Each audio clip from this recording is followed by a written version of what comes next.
तो गाइज आप लोगों को याद होगा कि लास्ट वाली वीडियो में हमने लिंक्स और कमेंट्स के बारे में बात कर ली थी। तो आज की हमारी जो फाइल क्रिएट होगी वो होगी हमारे पास tut8.html। एंटर करते हैं और हम अपनी बॉयलर प्लेट को क्रिएट कर लेते हैं और इस चीज़ को कर देते हैं साइड पे। अब मैं आपको एक वेबसाइट पे लेके चलता हूँ। देखिए आपको यहाँ पे डिफरेंट चूज नज़र आ रहे हैं। अब हम ये देख लेते हैं कि आखिर आप ये पिक्चर्स को ऐड करना चाहते हैं अपने वेब पेज पे, तो वो आप कैसे करेंगे। अब जाहिर सी बात है, आप कोई पिक्चर को ऐड करना चाह रहे हैं, वो आपके पास पहले डाउनलोडेड पड़ी होगी, फिर आप उसे ऐड करेंगे। तो सबसे पहले हम एक पिक्चर को डाउनलोड कर लेते हैं। उसके लिए हम अपना गूगल क्रोम ओपन कर लेते हैं और यहाँ पे सर्च करते हैं और यहाँ पे हम लिख देते हैं पिक्साबे और एंटर कर देते हैं। असल में ये हमारे पास एक प्लेटफॉर्म है जहाँ पे आपको फ्री एचडी पिक्चर्स मिल जाएंगी। तो ये पहले वाले लिंक पे आपने क्लिक कर देना है और देखें आपके पास कुछ इस तरह का इंटरफेस ओपन हो जाएगा, इस तरह का पेज ओपन हो जाएगा।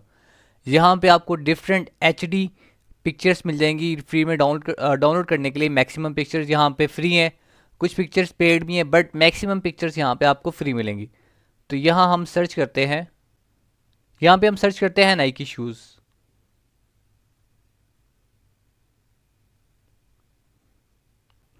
तो गैस देखें यहाँ पे हमारे पास डिफरेंट पिक्चर्स आ चुकी है नाइकी शूज़ की। तो यहाँ से हम एक अच्छा सा जो शूज़ है उसे हम डाउनलोड कर लेते हैं, जैसे कि ये वाली पिक्चर। तो गैस देखिए मैंने उस पिक्चर पे क्लिक किया था तो मैं इस पेज पे आ चुका हूँ। अब यहाँ पे डाउनलोड पे क्लिक करते हैं और इसका साइज़ हम छोटा रखना चाह रहे हैं फ़िलहाल, तो इसे हम डाउनलोड कर लेते हैं। तो गैस देखिए हमारे पास डाउनलोड हो चुकी है पिक्चर। अब मैं इसे शो इन फोल्डर करता हूँ। तो गैस देखिए हमारे डाउनलोड वाले फोल्डर में ये वाली पिक्चर डाउनलोड हो चुकी है। अब मैं यहाँ से कट करता हूँ और इसे मैं उस फोल्डर में पेस्ट करता हूँ जिसमें हमारा VS कोड खुला हुआ है। मतलब कि जो हमने अलग से एक फ़ोल्डर बनाया हुआ है, उसमें जो हमने अलग से एक फ़ाइल क्रिएट की हुई है इमेजेस की, उसमें मैं इसे पेस्ट कर दूंगा। तो वो हमारा फोल्डर है डेस्कटॉप पे HTML ट्यूटोरियल के नाम से। तो ये इमेजेस में हम क्लिक करेंगे और इसे यहाँ पे कर देते हैं पेस्ट। आपको याद होगा कि लास्ट टाइम हमने एक और भी लोगो जो हमारा था यूट्यूब का, वो हमने यहाँ पे डाउनलोड करके यहाँ पे रखा हुआ है, वो भी हमारे पास पहले से मौजूद है। और ये हमने आज एक और पिक्चर को यहाँ पे ऐड कर दिया है। असल में जो आप फाइल क्रिएट करेंगे उसका फ़ायदा यही होगा, आपकी सारी पिक्चर्स एक अलग फाइल में जमा होती जाएंगी। फिर आपको जो पिक्चर यूज़ करनी होगी आप इजीली वहाँ से उसे यूज़ कर सकते हैं। अब हम अपने VS कोड में जाते हैं। अच्छा जी, तो अब सबसे पहले आपको एक एलिमेंट चाहिए होगा अपना इमेज ऐड करने के लिए, वो है IMG। एंटर करते हैं। अब इसमें तो आपको दो चीज़ें नज़र आ रही हैं, मैं ज़रा इसे जूम कर लेता हूँ। देखें, पहली चीज़ है SRC और दूसरी है ALT। अब ये दोनों हैं हमारे पास एट्रीब्यूट्स। एट्रीब्यूट्स वो होते हैं जो, आसान अल्फाज में अगर मैं आपको बताऊं तो एट्रीब्यूट्स हमारे पास वो होते हैं जो एलिमेंट्स को ज़्यादा एक्सप्लेन करते हैं। लाइकवाइज दूसरे एलिमेंट्स के अंदर भी डिफरेंट चीज़ें जो आपको अंदर नज़र आती हैं उनको आप कहते हैं एट्रीब्यूट। तो SRC में हम इमेज का पाथ देते हैं कि हमारी इमेज कहाँ पे मौजूद है। अब आपने करना कुछ यूँ है कि यहाँ पे आपने Ctrl+Space दबाना है, तो एक ड्रॉप डाउन मेनू आ जाएगा। इसमें आपकी सारी फाइल्स नज़र आएंगी जो आपके इस फोल्डर में मौजूद है। तो आपने इमेज वाली फ़ाइल पे क्लिक करना है। तो आपको देखें दो इमेजेस यहाँ पे नज़र आ रही हैं। पहले वाली नाइकी वाली है देखें, और दूसरी है यूट्यूब वाली। तो आप नाइकी वाली पे क्लिक करेंगे तो ये से उस इमेज का पाथ मिल चुका है और ये इमेज आपके वेब पेज पे ऐड हो चुकी है। अब हम गो लाइव पे क्लिक करते हैं।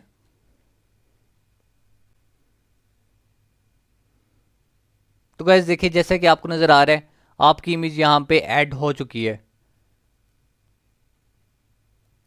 अब ALT का अगर मैं आपको बताऊं तो ये एट्रीब्यूट तब काम आता है, मिसाल के तौर पे कभी कभार आपने देखा होगा कि आप कोई वेब पेज ओपन करते हैं तो आपकी उस वेब पेज की कभी कभार इमेजेस डाउनलोड नहीं होती, वो आपको शो नहीं होती हैं। तो फिर एक मैसेज अगर आप वहाँ पे शो करवा दें कि आखिर में ये इमेज है किस चीज़ की, हालांकि वो इमेज तो आपको शो नहीं हो रही होगी जब आप कोई वेब पेज ओपन करेंगे। हो सकता है आपके इंटरनेट का प्रॉब्लम हो, या हो सकता है कि कोई और प्रॉब्लम हो, लेकिन आप चाहते हैं कि अगर वो इमेज शो नहीं हो रही है फिर उसकी जगह कोई और मैसेज शो हो जाए। तो उसके लिए आप यूज़ करेंगे ALT का एट्रीब्यूट। इसमें मैं लिख देता हूँ नाइकी शू। अब हम जाके देखते हैं अपने वेब पेज पे कि हमारे पास क्या चेंज आया है। तो गैस देखिए हमारे पास तो कोई चेंज भी नहीं आया। अब आप ये सोचेंगे कि ALT का एट्रीब्यूट यूज़ करने का क्या फ़ायदा हुआ हमें। तो अगर मिसाल के तौर पे मैं यहाँ इमेज ऐड ही नहीं करता, इसे पाथ ही नहीं देता मैं, अब देखिए मैंने कोई पाथ नहीं दिया हुआ, तो अब देखें अब हुआ इस तरह कि एक इमेज का एलिमेंट तो ऐड हुआ है, लेकिन उसमें मैंने कोई इमेज ही नहीं दी हुई।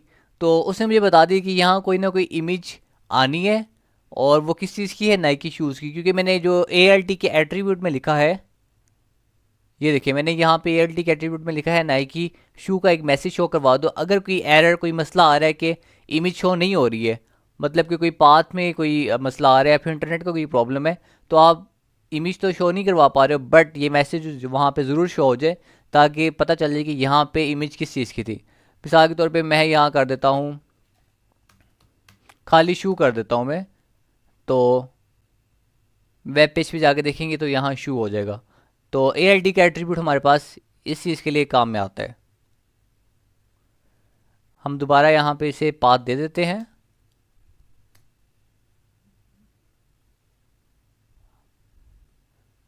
ओके देखिए अब ये हमारे पास इमेज काफ़ी बड़ी है, तो आपको पता है कि हम यहाँ पे इसे सेट कर सकते हैं। इसे हम विड्थ दे देते हैं 150 की विड्थ दे देते हैं पिक्सल, एंड इसे हाइट दे देते हैं हम, वो दे देते हैं 200 पिक्सल। अब देखिए हमारे पास एक स्टैंडर्ड पिक्चर आ चुकी है। तो गैस ये जो मैंने आपको विड्थ और हाइट के बारे में बताया था, ये था आपका सारा कुछ इमेज के साइज़ के बारे में। मतलब कि आप इमेज के साइज़ को अगर कंट्रोल करना चाह रहे हैं, तो विड्थ और हाइट के ज़रिए आप इसे कंट्रोल कर सकते हैं। इसके अलावा एक और चीज़ है, वो ये है कि तो गैस अगर आप चाहते हैं कि आपकी ये पिक्चर जो लेफ़्ट साइड पे है वो राइट साइड पे शो हो, उसके लिए आप एक स्टाइलिंग में एक चीज़ यूज़ कर सकते हैं, वो है हमारे पास फ्लोट। मैं आपको यूज़ करके दिखाता हूँ। आप यहाँ पे कर दें स्टाइल, और इसमें आप देखें फ्लोट। अब देखिए आपके पास डिफरेंट ऑप्शंस आ रहे हैं, तो इसमें फ़िलहाल आपको लेफ़्ट और राइट का पता होना ज़रूरी है। तो यहाँ पे आप लिखें राइट, एंटर करें, और ये देखें जो आपकी पिक्चर थी वो आपकी राइट साइड पे आ चुकी है, जो आपका पेज है उसके राइट साइड पे आपको शो हो रही है। So it was all about the image, मतलब पिक्चर आप किस तरह ऐड कर सकते हैं। तो उम्मीद करता हूँ आपको इस चीज़ की समझ आ चुकी होगी कि आप इमेज को ऐड करना चाह रहे हैं तो आपको कौन से वाला एलिमेंट चाहिए, आप किस तरह इसके साइज़ को कंट्रोल कर सकते हैं, और स्टाइलिंग में फ्लोट का क्या इंपॉर्टेंट रोल है कि आप इसे राइट लेफ़्ट शो करवाना चाह रहे हैं, तो उसमें आप फ्लोट को किस तरह यूज़ करेंगे। तो उम्मीद करता हूँ आपको इस चीज़ की समझ आ चुकी होगी। तो अगर आपको इस चीज़ की समझ आई है तो जाके वीडियो को ज़रूर लाइक करें, और जो लोग न्यू है इस चैनल पे, चैनल को ज़रूर सब्सक्राइब करें और बेल आइकन पे हिट करें, ताकि आने वाली वीडियोस का नोटिफिकेशन आपको टाइम से मिलता रहे। और उम्मीद करता हूँ आपकी जर्नी बहुत फिट जा रही होगी वेब डेवलपमेंट की, और आपको जिस तरह मैं सिखा रहा हूँ थ्रू विद एग्जांपल्स। देखिए मैंने आपको पहले एक वेबसाइट शो करवाई कि आप ये इमेजेस डालना चाह रहे हैं, आप वो कैसे करेंगे। अब आपने एक चीज़ देखनी है कि ये जो इमेजेस हैं ये एज ए लिंक यूज़ हुई है। यहाँ पे मैं यहाँ पे क्लिक करूँगा तो देखिए मुझे किसी और पेज पे लेके जा रही है, मतलब कि यहाँ images as a link use हुई है। तो मैंने आपको पहले लिंक्स में ये बता दिया था कि अगर आप इमेजेस को ऐड करना चाह रहे हैं एज ए लिंक तो वो आप कैसे करेंगे। मैं चलें आपको एक दफ़ा दोबारा बता देता हूँ। वो आप कुछ इस तरह करेंगे कि आपको याद होगा कि लिंक के लिए हमारे पास था एलिमेंट ए, और इसमें हम पाथ दे देंगे। पाथ अब किसका देना है कि जिस मतलब कि अगर हम पिक्चर पे क्लिक करें तो जो पेज ओपन हो जाए तो उस पेज का हमें पाथ देना है, मतलब URL देना है यहाँ पे। तो URL यहाँ पे मैं दे देता हूँ। देखिए इसी पेज का मैं URL यहाँ से कॉपी करता हूँ और यहाँ पे पेस्ट कर देता हूँ, ठीक है। अब मैं चाहता हूँ कि एक यहाँ पे इमेज का एलिमेंट ले लेता हूँ और इसे मैं पाथ देता हूँ जो मेरे पास नाइकी का शूज़ है, जो हमने एक इमेज डाउनलोड की हुई है उसका मैंने इसे पाथ दे दी है। और ALT को फ़िलहाल हम खाली छोड़ देते हैं, अभी इसे इतना इम्पोर्टेंट भी नहीं है हमारे लिए ये। इसे हम विड्थ दे देते हैं 100 पिक्सल और हाइट देते हैं हम इसे 100 पिक्सल। और इसके बाद ये जो पहले वाले हमने इमेज का एलिमेंट लिया हुआ है इसे हम कर देते हैं कमेंट। अब जाके देखते हैं हमारे वेब पेज पे क्या चेंज आया है। तो वैसे देखिए हमारे पास ये इमेज हमारी आ चुकी है और ये अब एज ए लिंक यूज़ होगी हमारे पास, क्योंकि हमारा देखें कर्सर चेंज हो रहा है। इसके ऊपर मैं जैसे लेके जा रहा हूँ तो ये चेंज हो रहा है। देखें पहले एरो होता है, जब इसके ऊपर जाता है तो कर्सर चेंज हो जाता है। अब मैं इस पर क्लिक करूँगा तो ये मुझे देखें उसी पेज पे लेके आ रहा है जिसका मैंने इसे URL दी है। तो उम्मीद करता हूँ आपको इस चीज़ की भी समझ आ चुकी होगी। तो गाइस मिलते हैं इसी तरह एक और वीडियो में, तब तक के लिए गुड बाय।